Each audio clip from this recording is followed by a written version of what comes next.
2025 December 1 2026 വാഗ്ദത്തത്തിൻ്റെ നിറവേറ്റത്തിൻ്റെ വർഷങ്ങളാണ്.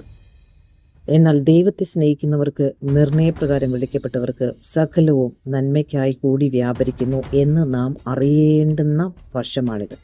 അവൻ നിയമിച്ചവരെ തൻ്റെ പുത്രൻ അനേകം സഹോദരന്മാരിൽ ആദിജാതനാകേണ്ടതിന് അവൻ്റെ സ്വരൂപത്തോട് അനുരൂപമാകുവാൻ നിയമിച്ചിരിക്കുന്നു.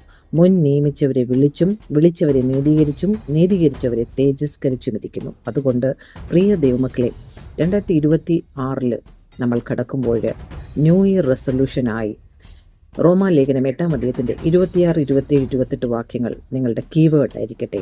അതിൽ നിങ്ങൾ ഉറച്ചു നിൽക്കട്ടെ. അത് റേമയായി നിങ്ങളുടെ ജീവിതത്തിൽ സംഭവിക്കട്ടെ. ഞാൻ ഈ പിക്ചറിൽ കാണിക്കുന്നത് 21 ദിവസം ഫാസ്റ്റിംഗ് എടുക്കുമ്പോൾ 2021 19-ാമത്തെ ദിവസത്തിൽ ദൈവം തന്ന ഒരു വലിയൊരു ദർശനമാണ്. 2 ദർശനങ്ങൾ. അലറുന്ന സിംഹം പോലെ ഈ ഗ്ലോബിനെ വിഴുങ്ങുവാൻ പിശാച് നിൽക്കുമ്പോൾ സിംഹം പോലെ, എന്നാൽ ദൈവത്തിൻ്റെ ഗ്ലോറി അവിടെ നിറഞ്ഞു നിൽക്കുന്നു. എന്നെ ഒരു ദൗത്യം ഏൽപ്പിച്ചു. അനേക ഞാറുകൾ കുറച്ചെടുത്തിട്ട് എൻ്റെ കയ്യിലേക്ക് വിശ്വസ്തയോടെ നിന്നെ ഏൽപ്പിക്കുന്നു എന്ന് പറഞ്ഞു. ആ ദൗത്യത്തിലേക്ക് നമ്മൾ എഴുന്നേൽക്കുമ്പോൾ അനേക സിംഹങ്ങൾ അലർന്നത് പോലെ വരും. പക്ഷെ അവൻ്റെ കൃപ നമ്മളോട് കൂടെ ഇരിക്കണമെങ്കിൽ ഈ ദിവസങ്ങളിൽ ദൈവവേല ചെയ്യുന്ന എല്ലാവരും ചെയ്യേണ്ടത്, ആത്മാവ് നമ്മുടെ ബലഹീനതയ്ക്ക് തുണ നിൽക്കുന്നു. വേണ്ടും പോലെ പ്രാർത്ഥിക്കേണ്ടത് എന്തെന്ന് നാം അറിയുന്നില്ലല്ലോ.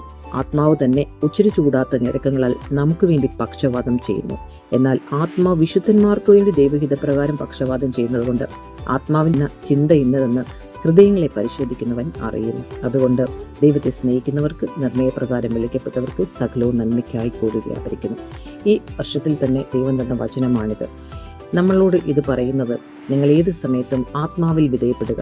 ദൈവാത്മാവ് പ്രേരിപ്പിക്കാത്ത ഒരു കാര്യവും നിങ്ങൾ ചെയ്യാതിരിക്കുക. നിങ്ങളുടെ മൈൻഡിൻ്റെ ശബ്ദം കേൾക്കാതെ ദൈവത്തിൻ്റെ ശബ്ദം കേൾക്കുവാനായി നിങ്ങളെ തന്നെ വിട്ടുകൊടുക്കുക.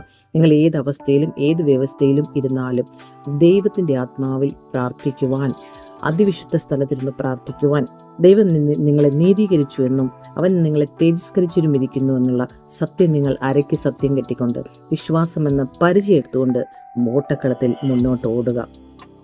അപ്പോൾ നിർണയപ്രകാരം നന്മയ്ക്കായി നമ്മളെ അന്ത്യനാളിൽ അവൻ ഉയർപ്പിക്കും.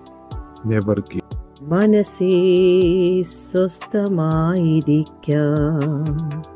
ഉടയോ നിന്നരികിലുണ്ട്.